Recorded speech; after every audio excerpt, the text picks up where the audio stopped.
संक्षिप्त नारद पुराण, जहाँ 34 महर्षियों के संवाद में पद्म पुराण तथा लक्षण तथा वर्णित ब्रह्मांड में उत्पत्ति बतलाई गई है। पृथ्वी सहित संपूर्ण लोकों की स्थिति और तीर्थों का वर्णन किया गया है। तदनंतर जहाँ नर्मदा जी के उत्पत्ति का स्थान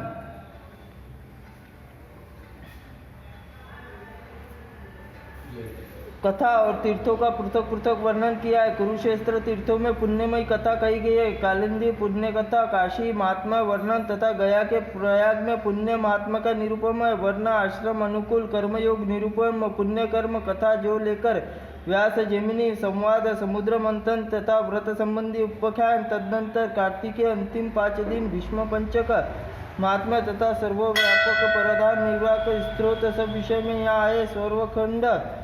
स्वर्गखंड कहा गया है। ब्राह्मण अपने पातकों को नाश करने वाला रामेश्वर धाम प्रसंग, प्रथम राम राज्याभिषेक, अगस्त्य महर्षि आगमन, पुलस्त्य वर्णन, अश्वमेध उपदेश, अश्वमेधीय अश्व, पृथ्वी पर विचरण, अनेक राजाओं की पुण्यमयी कथा, जगन्नाथ की महिमा निरूपम वृद्धांत और सर्व पापनाशक महात्मा कृष्णावतारी श्री हरि नित्य लीलाओं का कथन, वैशाख स्नान की महिमा, स्नान दान पूज्य फल, भूमि वराह संवाद, यम ब्राह्मण कथा, राजदूतों का संवाद, श्री कृष्ण स्त्रोत निरूपम, शिव शंभु समागम, दगीच की कथा, भस्म अनुपम महात्मा, उत्तम शिव कथा महात्मा, देवारात सूतोपाख्यान, पुराण वेता प्रशंसा, गौतम उपाख्यान, शिव गीता तथा कल्पांत में भरद्वाज के आश्रम की राम कथा, श्री पाताल खंड के अंतर्गत जो भी सदा इस श्रवण का पाठ करता है वह सब पापों से नाश करके संपूर्ण अभिष्ट फलों को प्राप्त करता है। 5वें खंड में पहले भगवान शिव द्वारा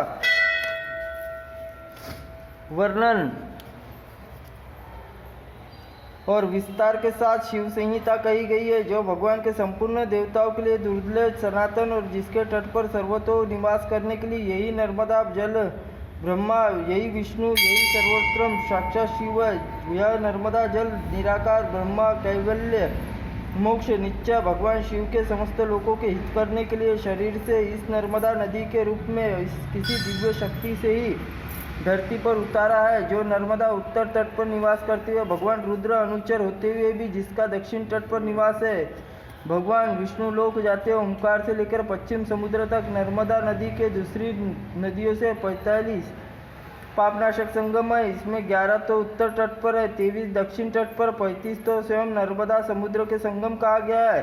नर्मदा के दोनों तट पर संगमों में 400 तीर्थ है। मनीश्वर इसी प्रकार साधारण तीर्थ रेवा दोनों ही तट पर पग पर विद्यमान है, जिनकी संख्या 60,000 करोड़ तट है। इसमें परमात्मा शिव संहिता पुराण में वायु देवता नर्मदा चरित्र में वर्णन किया है, जो कि पुराण लिखकर गुड़मयी धेनु श्रावण के पूर्णिमा और भक्तिपूर्वक कुटुंबीय ब्राह्मणों के हाथ दान करता है। वो 14 इंद्रों के राज्य काल तक रुद्रलोक का निवास करता है। जो मनुष्य नियम पूर्वक भविष्य भोजन करते हुए वायु पुराण सुनता है अथवा सुनाता है, वह साक्षात रुद्र और इसके संशयनीय अनुक्रमिका सुनता है समस्त पुराणों का श्रवण फल पा लेता है। ओम नमो नारायण, विठ्ठल देवताय नमः।